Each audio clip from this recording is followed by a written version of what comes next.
재기 형님 뭐 하시는 선수 자리가 아니 저기 뭐 하죠? 그 행복한 사람이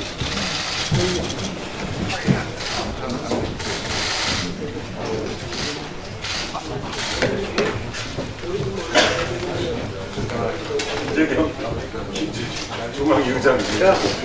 빨리 오세요.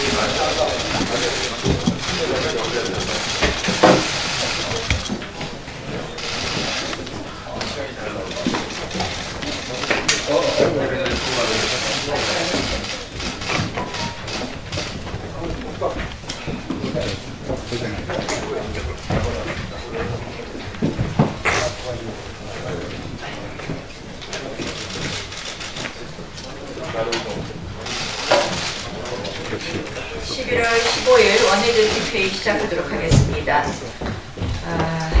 문재인 정권이 이제 검찰을 아예 권력의 하수인으로 만들 작정을 하고 있습니다. 법무부가 검찰 사무보고 규칙을 개정해서 중요 사건에 대해 검찰이 수사 단계별로 법무부에 수사 상황을 보고하도록 강제하겠다고 합니다. 오직 검찰총장만을 지휘감독하게 되어 있습니다. 그러한 현행 검찰청법을 정면으로 위반하는 것입니다. 문재인 정권의 법무부는 법을 무시하는 부처인가 하는 생각마저 듭니다. 게다가 서울중앙지검과 대구, 광주지검의 방패수사부 4곳을 제외한 나머지 직접 수사 부서를 모두 없애버리겠다라는 방침까지 만들었답니다. 인사권, 감찰권으로 인사장악만으로는 성이 안 찬 것 같습니다. 이제 수사장악을 하겠다고 합니다. 아예 수사 자체를 통제하고 무력화하겠다는 것입니다. 이 50대도 없는 검찰 통제다라는 이야기가 검찰 내부에서 나오고 있습니다.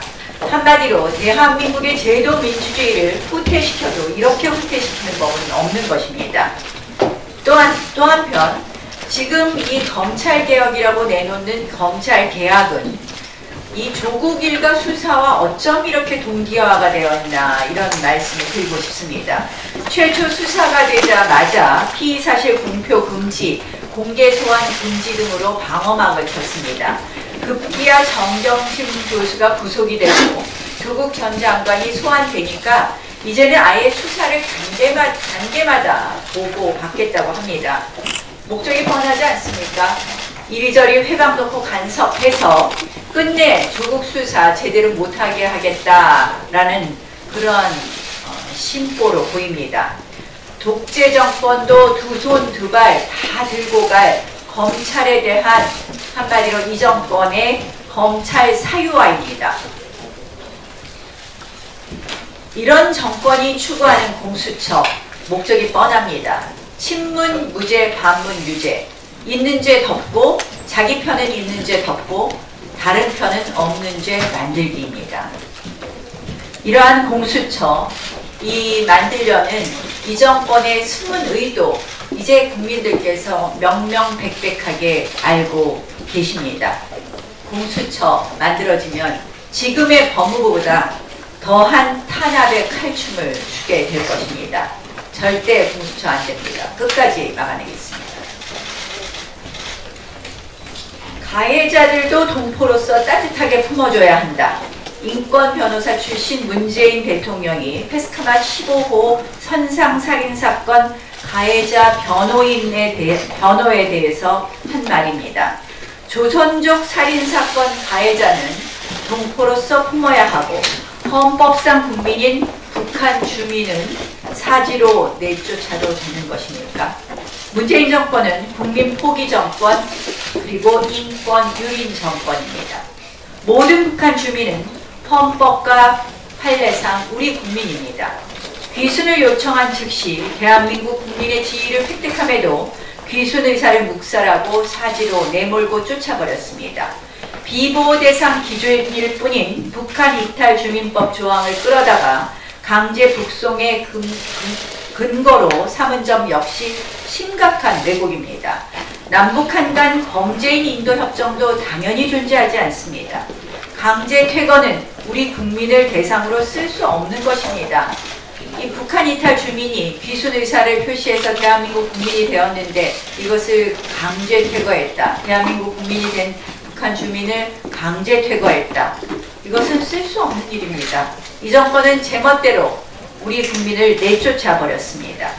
국제법 역시 명백하게 위반했습니다. 자의적 추방을 금지하는 세계인권선언의 위반이며 고문 방지에 관한 협약 역시 어겼습니다. 유엔이 직접 나서서 이제 조사에 착수하겠다고 합니다. 국제 엠네스티도 규탄의 목소리를 높였습니다. 전 세계로부터 지탄을 받을 반인권적인 탄압입니다. 하루아침에 대한민국이 인권 후진국으로 전락해버리고 말았습니다. 결정 자체도 위법, 반인권적이지만 북송 과정도 정말이지 매우 비인권적인 수준입니다. 북송 현장 JSA 담당 중령은 직송 상관인 국방부가 아닌 청와대 안보실 1차장에게 직보를 하고 국방부 장관은 언론을 보고서야 북송 사실을 알았습니다.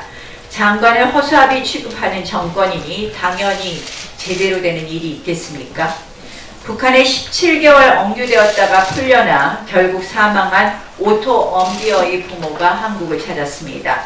문재인 대통령 결국 면담 요청을 걷어차버렸습니다. 그토록 외치던 인권도 결국 북한 신기 경호 앞에서는 무참히 외면해버리는 것이 바로 인권 변호사 대통령 정권의 참모습입니다. 국정조사, 이제 필요한 수준을 넘어서 반드시 관철해야 합니다. 유엔이 나서고 국제사회가 비판하는데 우리 국회가 침묵하는 것, 그것은 반인권 국가로 전락한 대한민국의 현 주소를 인정하는 것과 다름이 없습니다. 국정조사, 오늘부터 여당과 논의하겠습니다. 여당은 더 이상 머뭇거리지 말고 국정조사에 응해 주십시오. 또한 그동안 미루고 미뤄왔던 북한인권재단 이사 빨리 추천해 주십시오. 북한인권법이 제대로 작동하게 하는 것 역시 앞으로 있을 탈북자 또 그리고 북한 주민들에 대한 인권을 보호하는 가장 중요한 역할을 할 것이라는 점을 다시 한번 말씀드립니다.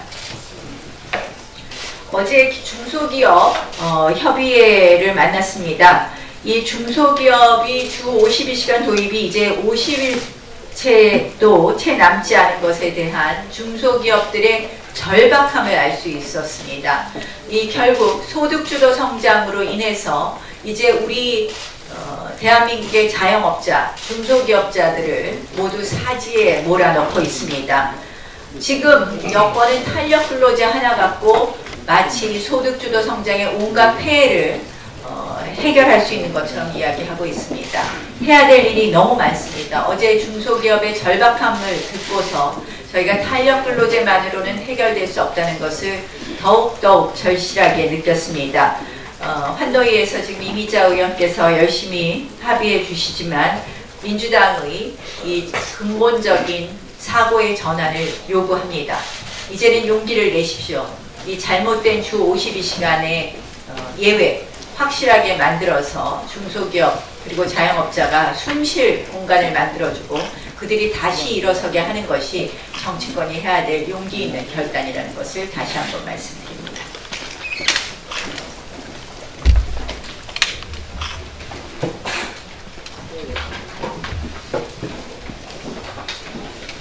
네, 어제는 아이들 수능시험 뒤에 숨어서 참 조국스러운 투표가 이루어진 날이었습니다.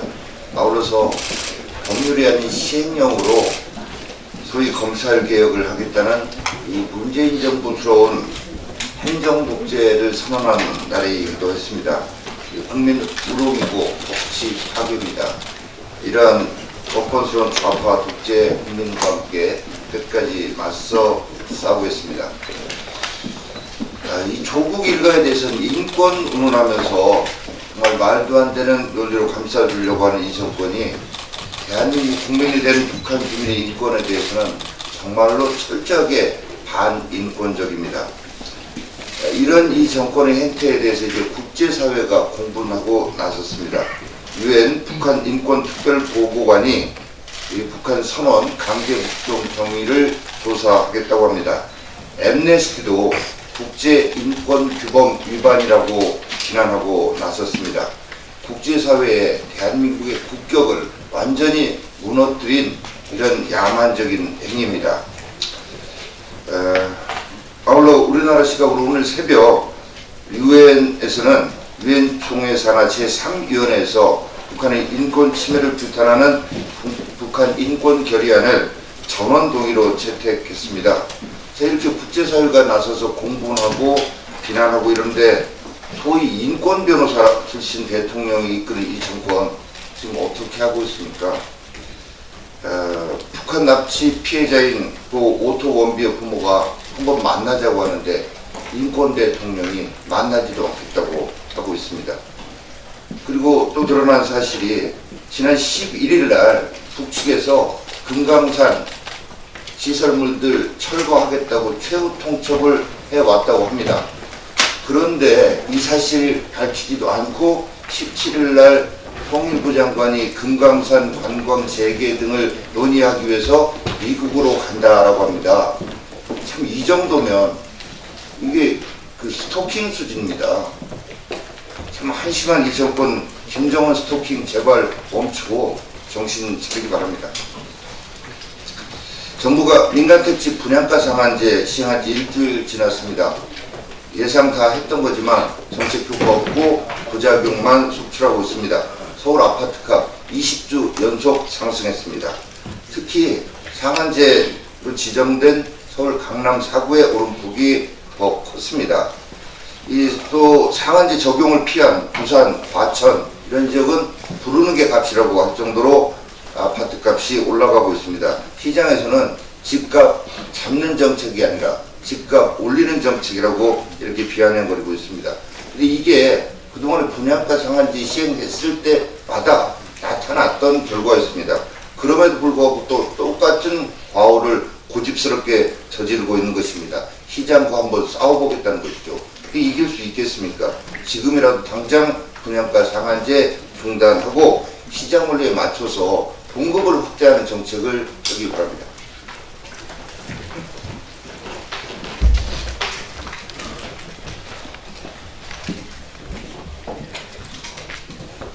네, 앞에도 말씀이 있었습니다만 어제 조국 전 장관의 검찰 출석을 지켜봤습니다.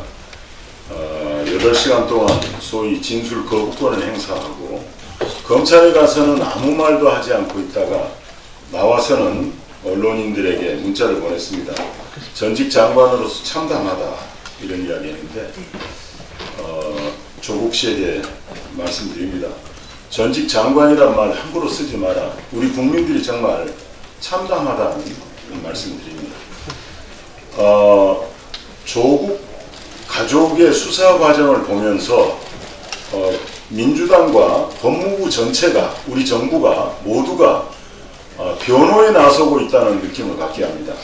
법을 공정하게 집행하는 법무부가 아니라 조국을 변호하는 거대한 로펌이라는 늘 느낌을 갖게 합니다.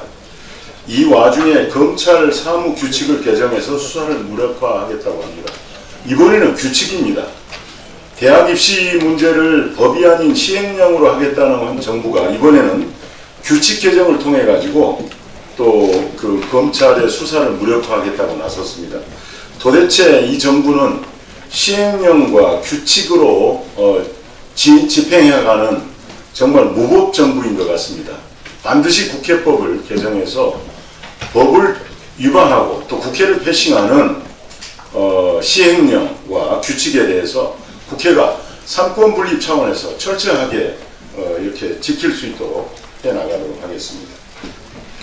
박원순 시장에 대해서도 한 말씀 드립니다. 요즘 서울시 내 전 구청과 각 동사무소에 소위 주민자치위원회를 서울시리를 지원해서 개편하고 있습니다. 과거에 20명에서 25명 단위의 자원봉사 조직이었던 주민자치위원회를 해체하고 50명 규모의 또 소위 친여 NGO가 참여하는 주민자치위원회를 만들고 있습니다. 이것은 2021년까지 확대하겠다고 하는데 여기에는 어떤 일이 벌어지냐면 서울 시비를 들여서 과거에 없었던 연봉 3,600만 원짜리 지원관을 각 동별로 파견합니다. 또 이 지원관을 위해서 1,000만 원씩을 들어서 각 동사무소에 이분들의 사무실을 또 만들어줍니다. 그리고 과거에는 자원봉사했던 주민자치위원회 간사를 연봉 1,200만 원을 주는 것을 지금 집행하고 있고 2021년까지 확대하고 있습니다. 시민의 세금을 들여서 소위 친여 세력에 대한 일자리를 만들고 있습니다. 그리고 그 세력을 확대하고 있습니다. 내년 선거를 앞둔 불순한 의도라고 생각이 됩니다. 박원순 시장, 서울 시민의 세금을 가지고 정치적 세력을 확대하려는 그런 시도를 즉각 중지할 것을 말합니다. 한 말씀만 더 드리겠습니다. 북한선언 강제 북송과 관련해서 별로 힘도 없고 존재감도 없던 통일부 장관이 국정원의 대변인을 자체하고 나서서 지금 논란을 일으키고 있습니다. 오늘 2시 반에 그것도 평일도 아닌 금요일 오후 2시 반에 궁색하게 국회에 와서 보고하겠다는 그런 의도, 또 이걸 이렇게 저지하려는 여당 그런 방해 때문에 오늘 일정이 잡혀 있습니다. 저희들 금요일이 아니라 토요일, 일요일이라도 진상을 규명하도록 하겠습니다.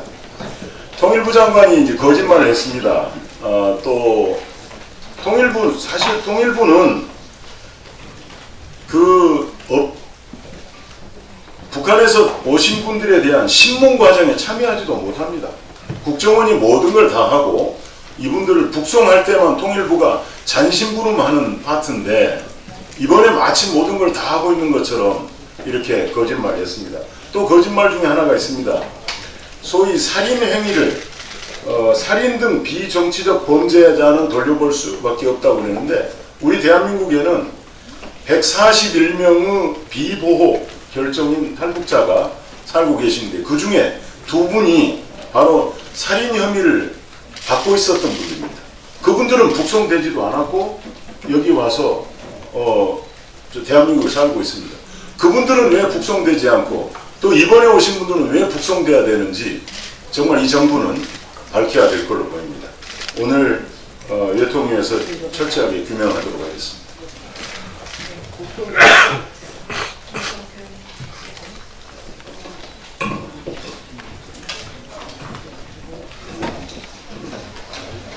네, 자유한국당 가방이간사 김성태입니다. 우선 예산심사에 대한 더불어민주당 국민무시, 국회 무시 행태에 대해 한 말씀 더 드리겠습니다. 지난주 심사를 시작한 이후 수차례 정상적인 예산 소위 심사 요청을 해왔지만 이상민 과방위 예결소위원장의 독단적인 회의 진행과 의도적인 회의 깊이 그리고 지연으로 인한 야당 무시로 일관하여 아직까지 제대로 된 심사가 이루어지지 못하고 있습니다. 뿐만 아니라 예산 심사 중임에도 불구하고 문미옥 과기부 1차관과 민흥기 2차관은 국회를 무시하고 제멋대로 해외 출장을 가버리는 사태까지 발생했습니다. 국회 무시, 야당 무시가 도를 넘고 있습니다. 야당의 예산 감액 지적을 무시하고 정부 원안대로 의결하려는 꼼수를 부리고 있습니다. 더불어민주당에 강력하게 항의를 하는 바이며 잘못된 행태에 대해서 자유한국당 예결위 위원님들의 제대로 된 응징을 해주시기를 부탁드립니다. 이렇게 그대로 정부 예산을 넘길 거면 뭐하러 민주당 국회의원들이 존재 이유가 있을까 의심스럽습니다. 정부의 꼭두가시 노릇할 거며 스스로 권위를 포기한 더불어민주당 의원들은 그 자격 없음이 증명되었습니다. 우리 국민들은 다음 총선에서 국민 대표 자격 없는 민주당 의원들을 제대로 심판할 것입니다. KT 회장 선출을 둘러싸고 정부의 낙하산들이 총출동했습니다. 심지어 통신과 거리가 먼 정동채 전 문화부 장관까지 지원을 했다는 소식이 언론에 나왔습니다. 현 정권 유력 인사를 포함해 지난 김대중 노무현 정부 인사들도 다수 포진되어 있습니다. 누구는 문재인 대통령 동문이라고, 누구는 여당 지도부에 가깝다는 이유로 강력한 후보로 거론되고 있습니다. 통탄할 노릇입니다. 진보 진영의 민낯을 그대로 보여주고 있습니다. 이 정부는 제대로 일하는 것 없으면서 제밥에만 관심이 큽니다. 4차 산업혁명 시대 5G, IoT, 자율주행 자동차는 KT가 해줘야 할 역할이 매우 큼에도 불구하고 낙하산 회장이 선출된다면 더 이상 우리나라의 미래 동력을 기대할 수 없을 것입니다. KT 회장 자리에 쓰는 신중의 10분의 1이라도 산업계 발목 잡는 규제 개혁에 쏟는다면 혁신경제가 성공할 수 있을 것입니다. 그리고 방송문화진흥회 이사들이 최승호 MBC 사장 해임 결의안을 제출했습니다. 작년에 1237억 원, 올해 9월에 약 700억 원의 적자를 보고 있습니다. 그리고 조국 전 장관 보도에 있어서도 지독한 편파성을 드러내면서 MBC를 파탄으로 몰아가고 있습니다. 그러나 박문진 이사회는 제19 감사기로 일관하면서 아예 표결조차 하지 못했습니다. 최승호 사장같이 무능한 경영진을 그대로 방치하는 것은 박문진 이사회의 직무유기이자 존재 이유가 없다라는 증명일 것입니다. MBC 몰락의 가장 큰 원인은 최승호 사장의 선임이고 또 박문진 이사의 경영관리 감독권을 제대로 하고 있는지 국회에서 다시 점검하도록 할 것입니다. 여당도 이를 회피하지 말고 정정당당하게 수용하기를 촉구하는 바입니다. 네, 수고하셨습니다. 김대겸 먼저 하시고. 검찰개혁과 관련해서 한 말씀 드리겠습니다. 검찰이 법무부 장관한테 중요 사건 수사를 단계별로 보고하는 것이 법무부의 계획안이랍니다. 정부 여당도 이를 올해 안으로 관철시키겠다고 했답니다. 참으로 속아 웃을 일입니다. 이런 생각을 하는 검찰 개혁론자들이라면 그 사람들이 공수처를 설치하려는 의도는 뻔하지 않습니까? 대통령 산하에 대통령이 임명하는 공수처장과 그 공수처장이 구성할 수사팀, 형식적으로는 독립성을 주는 척하면서 살아있는 정권이 틀어지고 반대편은 탄압하고 자기 편은 덮어주는 그런 수사를 하겠죠. 소위 검찰개혁안을 통해서 공수처에 대한 이 정부의 속내를 다 드러내고 말았습니다.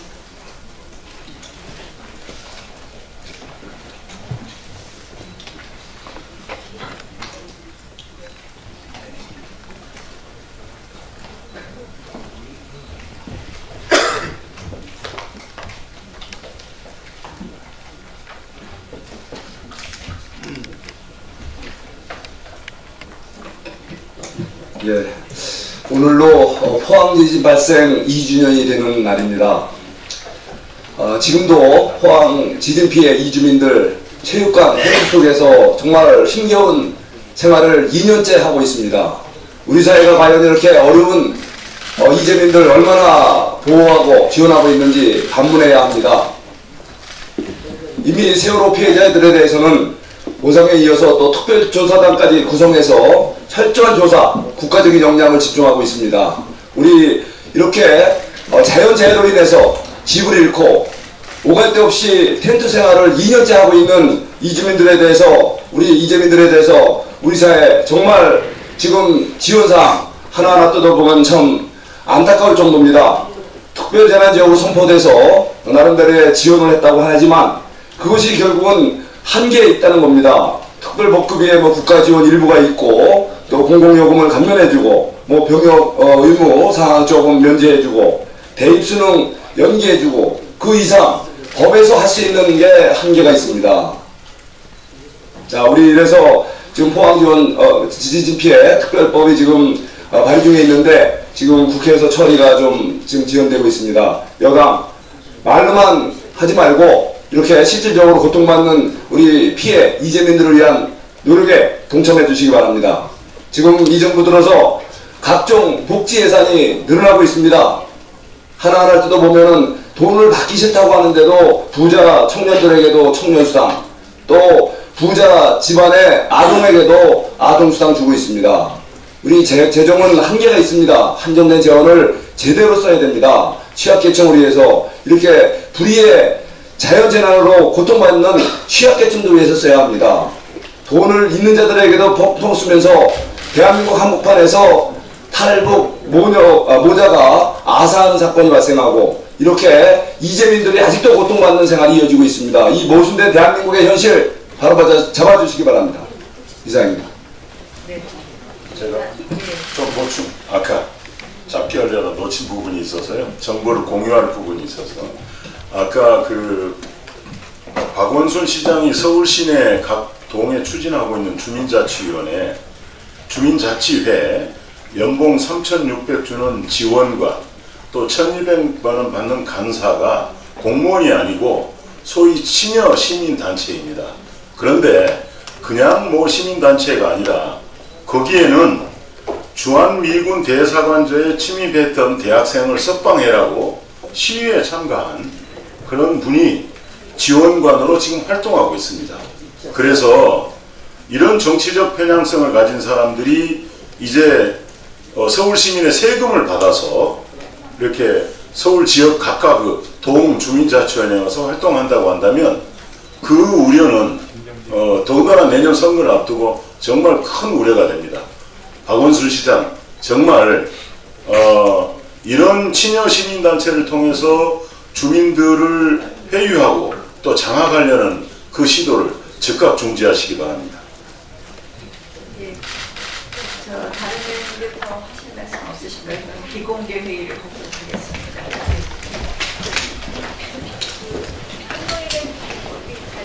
예, 알차 안 되고 있습니다. 저기 내가 걸로 하고